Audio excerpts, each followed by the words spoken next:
పెద్ద ఎత్తున ఒక అంతర్జాతీయ మహిళ ఇంటర్నేషనల్ గెస్ట్ వచ్చి ఆ రకంగా ఒక అవాండం వేస్తే నా వాళ్ళు మాట్లాడలే, నా మీలాంటి మీడియా వాళ్ళు మాట్లాడలే, ఎవరన్నా దాన్ని పట్టించుకున్న పాపాన పోలే. పాపం ఆ పిల్ల పోయి లండన్లో కూర్చొని ఏడ్చింది. ఇంకా అది అది అది కూడా గొప్పతనమే అని రేవంత్ రెడ్డికి మీరు సర్టిఫికేట్ ఇస్తే, ఈ ప్రభుత్వానికి సర్టిఫికేట్ ఇస్తే మీకు దండం. సో ఆ తర్వాత రీసెంట్ గా జరిగిన గ్లోబల్ ఇక అది కాదు పెద్ద కథలేండి సార్, నాతోటి ఎందుకు అనిపిస్తుంది మీకు నచ్చిందా అది? తాత మనోడు ఆడుకోవడం కోసం 200 కోట్లు ఖర్చు పెడితే ఏందన్నట్టు. ఆ తర్వాత గ్లోబల్ సమ్మిట్ ముందు మెస్సీ మ్యాచ్ తర్వాత ఇక అది దాని గ్లోబల్ సమ్మిట్ అది ఒక కథ. ఫ్యూచర్ సిటీ గ్లోబల్ సమ్మిట్ కోసం దాదాపు 200 కోట్లు ఖర్చు పెట్టినాడు. నువ్వు అదే హిటెక్స్లో పెడితే ఏమవుతుండే? అది మొత్తం టెంట్లు వేసి ఆ ఓపెన్ రియల్ ఎస్టేట్ మనము జనరల్గా పెద్ద పెద్ద ప్లాట్లు అమ్మేటోళ్ళు ఊరికి దూరంగా పెద్ద 100 ఎకరాల వెంచర్లు చేస్తూ ఏం చేస్తారు, ఇట్లనే ఏటలు కోసి టెంట్లు వేసి పెద్ద మ్యూజిక్లు పెట్టి డీజేలు పెట్టి చుట్టాలను పక్కాలను దోస్తులు అందరిని పిలిచి ఆడ ప్లాట్లు అమ్మినట్టుగా ఆయన చుట్టుపట్ల ఆయన భూములకు రేట్లు పెంచుకోవడం కోసం ఆయన ఫ్యూచర్ సిటీ పేరు మీద డ్రామాలు ఆడిండు. దాంతోపాటు అదాని అంబానీ లాంటి వాళ్ళను మెప్పియడం కోసం ఆట ఆడిండు. తర్వాత ఇంకో 200 కోట్లు పెట్టి తాత మనోడు ఆట ఆడుకోవడం కోసం ఫుట్బాల్ ఆడిండు. అవన్నీ కూడా జోషే అని మీరంటే మీ విఘ్నతకు నేను వదిలిపెడతా. నేను I don't want to make any comment. But తప్పనిసరిగా అది దుర్వినియోగం, అధికార దుర్వినియోగం, ప్రజాధనం దుర్వినియోగం. ఇది ఒక మోసం. నువ్వు అందాల పోటీలు పెడతానో లేకపోతే మెస్సీతో మనోడితో కలిసి ఆటలు ఆడుకుంటానో అంటే అది హైదరాబాద్ బ్రాండ్ ఇమేజ్ ఇంకా పెరగడానికి తీసుకొచ్చినాడు. కరెక్ట్. సేమ్ అనాలజీ కేటీఆర్ గారికి ఎందుకు అప్లై కాదు? ఒక ఫార్ములా 20 మంది పోరగాళ్ళు ముక్కుముఖందులోని పోరలు రేవంత్ రెడ్డి కలిసి ఫుట్బాల్ మ్యాచ్ ఆడితే హైదరాబాద్ బ్రాండ్ పెరుగుతుంది అనుకుంటే ఐ లీవ్ ఇట్ యూ. మీ విజ్డమ్ వదిలిపెడతా. ఆ ఫుట్బాల్ ఆడిన టీంలు చూడరు ఒకసారి ఎవరెవరు ఉన్నారు, పేర్లు కూడా తీసుకోదలుచుకోలే. మెస్సీ వచ్చి కనీసం లాగ్ కూడా ఇప్పలే. రేవంత్ రెడ్డి లాగేసుకుని ఒకటే ఉరుకులాడినాడు. ఆయన ఏం ఫుట్బాల్ ఆడిండో ఏం ఆడిండో మనందరం చూసినాం. రేవంత్ రెడ్డి ట్రాక్ వేసుకుంటే బాగుంటుండే అంటే ఏమన్నా వేసుకోవాల్సి ఉండే, ఆయన ఏం వేసుకుంటే నాకేంది కానీ చెప్తున్నా మీకు నేను. మీరు అవతలోడు కూడా ఆడిండు కదా, ఆయన ఎట్లా ఆడిండు ఈయన ఎట్లా ఆడిండు మీకు తెలుసు. నేను దాని గురించి పెద్ద కామెంట్ చేయదలుచుకోలేదు. క్వశ్చన్ ఏంటి అంటే, నువ్వు ప్రజలకు ఇచ్చినటువంటి ఒక వాగ్దానాల వైఫల్యాల నుండి ప్రజల దృష్టిని మళ్లించడం కోసం అందాల పోటీ అంటావు, లేకపోతే మెస్సీ మ్యాచ్ అంటావు. కేటీఆర్ గారు ప్రపంచంలోనే ఈవీ సెక్టర్ పెరుగుతుంది ఇప్పుడు. ఎలక్ట్రికల్ వెహికల్ మ్యానుఫ్యాక్చరింగ్ బాగా పెరుగుతుంది, ప్రమోట్ చేస్తుంది, కేంద్ర ప్రభుత్వం ప్రమోట్ చేస్తుంది ప్రపంచం అంతా. తెలంగాణ కూడా మనకు IT industry hub, ITS hub, pharma hub, manufacturing మనం చాలా పూర్ ఉన్నాం. There is an opportunity for you to promote electric sector, vehicle manufacture. Already ఇప్పుడు కొన్ని మనకు హైదరాబాద్లో కొన్ని కంపెనీలు వచ్చినాయి. ఇంకా పెద్ద ఎత్తున ప్రమోట్ కావాలంటే ఇప్పుడు టెస్లా లాంటి వాళ్ళు ఇంకా పెద్ద పెద్ద వాళ్ళంతా కూడా వచ్చి ఇక్కడ ఎలక్ట్రిక్ వెహికల్స్ మ్యానుఫ్యాక్చరింగ్ పెట్టాలంటే వాళ్ళందరినీ మనం ఒకసారి తెలంగాణ చూపెట్టాలా. వాళ్ళకి ఇక్కడ ఒక ఈవీ మోటార్ రేసు ఆయన ప్రమోట్ చేసినారు. దానివల్ల లక్షల కోట్ల పెట్టుబడి, లక్షల ఉద్యోగాలు, దాంతోపాటు ఒక కొత్త రంగంలో తెలంగాణకు ఎంట్రీ, ఒక పారిశ్రామిక పురోగతి లభిస్తుందని చెప్పి ఆలోచించారు. ట్రైపార్టైట్ అగ్రిమెంటు, ప్రభుత్వం నుండే ప్రభుత్వం ఒక agreement holder, private sponsored agency ఒక అగ్రిమెంట్ హోల్డరు, ఈవెంట్ ఆర్గనైజర్ ఎవరైతే ఆ బండ్లు పట్టుకొచ్చాడో చంద్రబాబు నాయుడు మోడీ బతలాడితే కూడా పోయే వాళ్ళు పెట్టలేదు. అటువంటి తెలంగాణకు వచ్చింది అది, ఏ పార్టిసిపేషన్ వచ్చింది. వచ్చినోడికి వాడికి ప్రభుత్వం తరపు నుండి బ్యాంకు ద్వారా డబ్బులు ఇస్తే అది ఫ్రాడ్ అయిపోయింది, కేసు పెట్టాలన్నట్టుగా నానా తాపత్రయపడతా ఉన్నారు రేవంత్ రెడ్డి. 200 కోట్ల రూపాయలు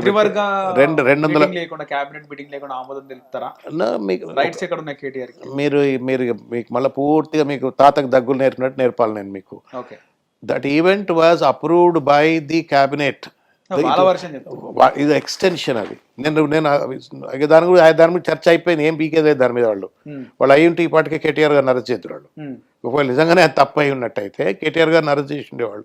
అది చేయట్లేరు అని అంటేనే దాంట్లో ఏం లేదు, డొల్లా, ఇది నిలబడేది కాదు, కోట్లు ముఖం బల్ల కొడతాయని చెప్పని దాన్ని పక్కకు పెట్టేసినారు. ఒకటి. రెండవది, నువ్వు 20-30 కోట్లకు అంత పెద్ద తప్పు అంటున్నావు. 200 కోట్ల రూపాయలు పెట్టి నువ్వు మనవడితో ఆట ఆడుకోవడానికి ఖర్చు పెడితే కరెక్ట్ అనిపిస్తుందా మీకు? సింగరేణి కాలరీస్ ఎవరి సొమ్మండి అది? సింగరేణి కాలరీస్ను నువ్వు స్పాన్సర్గా పెట్టి క్యాబినెట్ అప్రూవల్ తీసుకున్నావా సింగరేణి కాలరీస్ పెట్టడానికి? ప్రభుత్వం కూడా 51% షేర్ హోల్డర్ ప్రభుత్వం. అందులో ఎట్లా పెట్టినిచ్చినావు నువ్వు? ఎందుకో ప్రైవేట్ టెండర్లు పిలవలేదు మరి? చాలామంది బహుశా would have come forward to sponsor the events. ఎందుకు పెట్టలేదు? సింగరేణి కాలరీస్ పట్టుకొస్తావు. నువ్వు మ్యాచ్లు ఆడుకోవడానికే నీ ఎన్ని గ్రౌండ్లు చేసుకున్నావు? 5-6 గ్రౌండ్లు చేసుకుంటు. మెదక్లో ఒక 3 గ్రౌండ్లు, ఆయన ఇంటి దగ్గర ఒక గ్రౌండు, ఆడో గ్రౌండు, ఈడో గ్రౌండు, కోట్ల రూపాయలు దానికి ఖర్చు పెట్టినావు.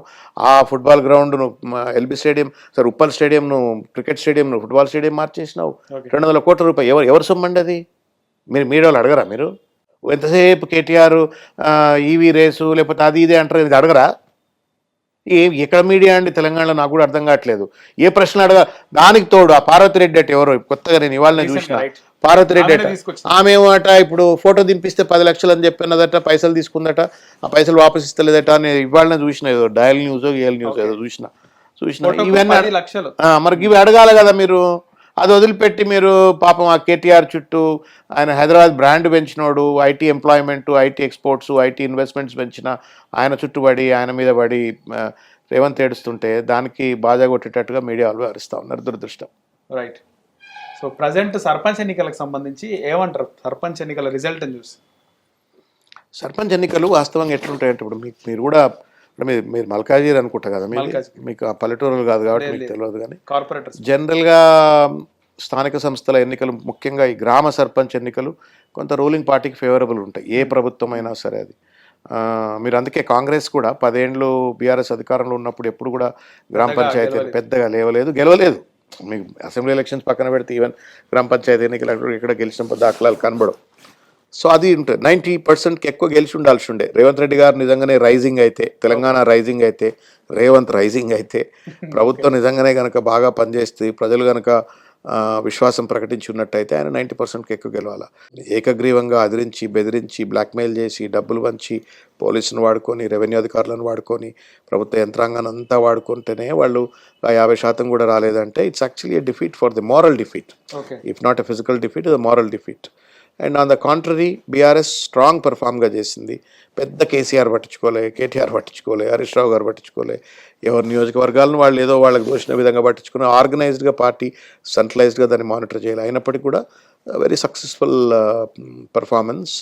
అది రెజొనేట్ అవుతూ ఉంది. ఏంటి అంటే బీఆర్ఎస్ స్ట్రైకింగ్ బ్యాక్ అని, రేవంత్ రెడ్డి ఈ సింకింగ్ అనేది స్పష్టంగా, కాంగ్రెస్ పార్టీ సింకింగ్ అనేది స్పష్టంగా కనబడతాం. సిద్దిపేట రిజల్ట్ కోసం ఏమంటారు? ఓకే, సిద్దిపేట కూడా మంచి పర్ఫార్మెన్స్ ఇచ్చింది కదా, అద్భుతమైన పర్ఫార్మెన్స్. హరీష్ గారు అన్డిస్ప్యూటెడ్ టాల్ లీడర్. ఆయన టోల్ ఫ్రీ నంబర్, ఆయన సిద్దిపేట టోల్ ఫ్రీ నంబరు. అటువంటి నాయకుడిని కోల్పోవాలని ఎవరు ఎందుకు అనుకుంటారు? ప్రజలకు ఆపదలో ఉంటే నేనున్నాను, అందుబాటులో ఉంటాడు.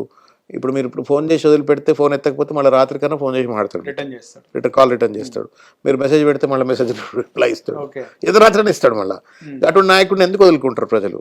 కాబట్టి ఆయన అన్డిస్ప్యూటెడ్గా సిద్దిపేట టోల్ ఫ్రీ నెంబర్ అంటారా, సిద్దిపేట కన్న కొడుక, అక్కడ ఉన్న వాళ్ళకు ఆయనే అన్న, ఆయనే తమ్ముడు, ఆయనే బంధువు, ఆత్మబంధువు వాళ్ళకి. కాబట్టి వాళ్ళు పెద్ద పీట వేసిండ్రు. రైట్. మీ పొలిటికల్ జర్నీ చూసుకుంటే కనుక విద్యార్థి నాయకుడి దగ్గర నుంచి ప్రజారాజ్యంలో చేరినారు, ఆ తర్వాత బీఆర్ఎస్లోకి వెళ్ళినారు, తర్వాత కాంగ్రెస్లోకి వెళ్ళినారు, తర్వాత బీజేపీలోకి వెళ్ళి మళ్ళీ బీఆర్ఎస్లోకి వచ్చినారు.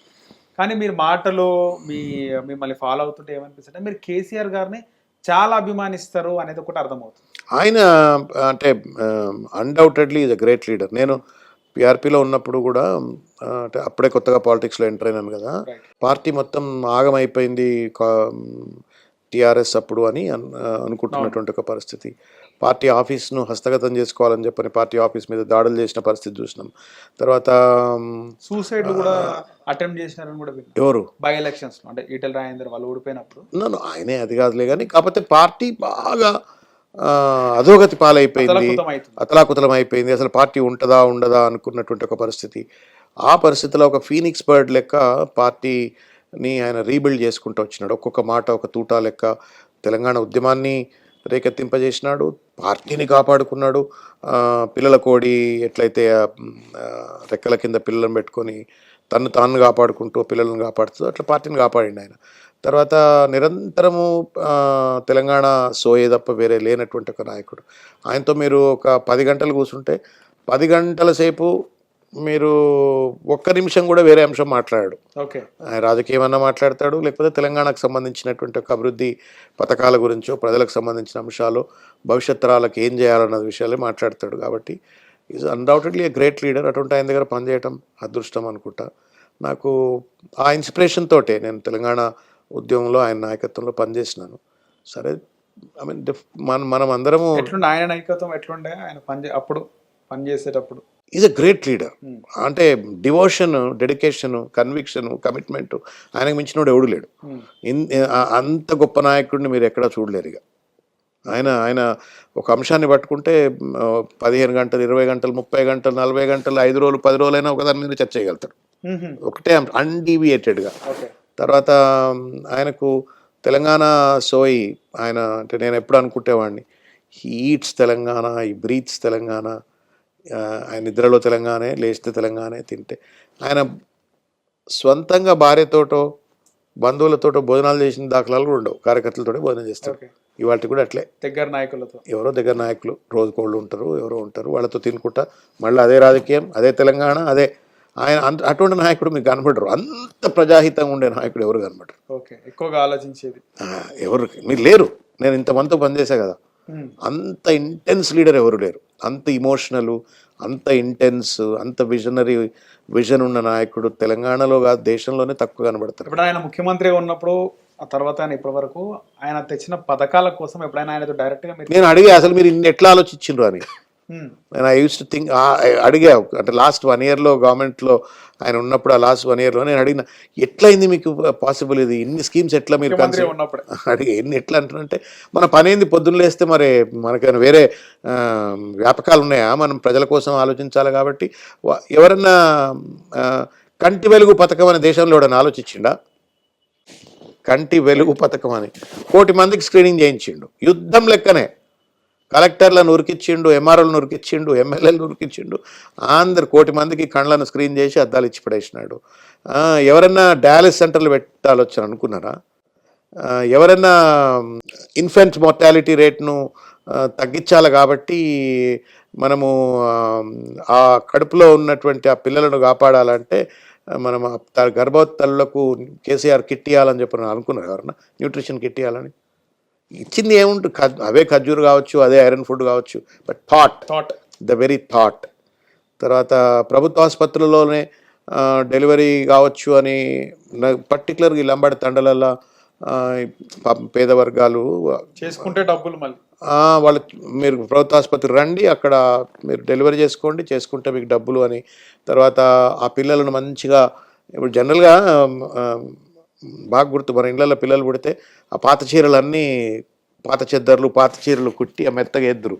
అటువంటిది కేసీఆర్ ఏం చేసిండు, కేసీఆర్ కిట్ అని ఇచ్చి జాన్సన్ది మంచి బెడ్, జాన్సన్ సబ్బు, పౌడరు అందరికి ఇచ్చినాడు. అది ఎంత థాట్ చూడండి, మైండ్ అది ఎంత. ఒక గిరిజన తండలల్లో ఉండేటువంటి కోయగూడెంలో ఉండే మహిళ కొడుకో బిడ్డో పుడితే కేసీఆర్ అంటే ఆ లాలన, ద హ్యూమనిటేరియన్ అప్రోచ్ గవర్నెన్స్లో ఉండే. అందుకే రైతు బంధు వచ్చింది. హిట్ టీవీ యాప్, ఇందులో short news, live news, entertainment shows, movies, digital magazines తో పాటు మీ జిల్లా వార్తలను కూడా ఫ్రీగా చూడొచ్చు. ఇంకెందుకు ఆలస్యం, వెంటనే హిట్ టీవీ యాప్ ని డౌన్లోడ్ చేసుకుని ఫ్రీగా ఎంటర్టైన్మెంట్ పొందండి. Hit TV app, hit TV app, please download hit TV app. Hit TV app ని ఫ్రీగా డౌన్లోడ్ చేసుకుని ఎంజాయ్ చేయండి. మీకు నచ్చిన ఎంటర్టైన్మెంట్ కోసం హిట్ టీవీ యాప్ ని ఫ్రీగా డౌన్లోడ్ చేసుకుని ఎంజాయ్ చేయండి. హిట్ టీవీ యాప్ ని డౌన్లోడ్ చేసుకుని ఆస్వాదించండి, ఆశీర్వదించండి. ఇంతమంది సెలబ్రిటీలు హిట్ టీవీ యాప్ ని డౌన్లోడ్ చేసుకోండి అని చెప్తున్నారంటే ఎంత మంచి యాప్ ఆలోచించండి. అమెరికా అమెరికా అమెరికా అమెరికాలో చదవాలనుకునే వాళ్ళకి విశ్వసనీయమైన పేరు మన శౌర్య కన్సల్టెన్సీ. UK లో 1 year masters, UK లో 1 year masters, 2 years work permit up to 5 years visa. Contact Saurya Consultancy.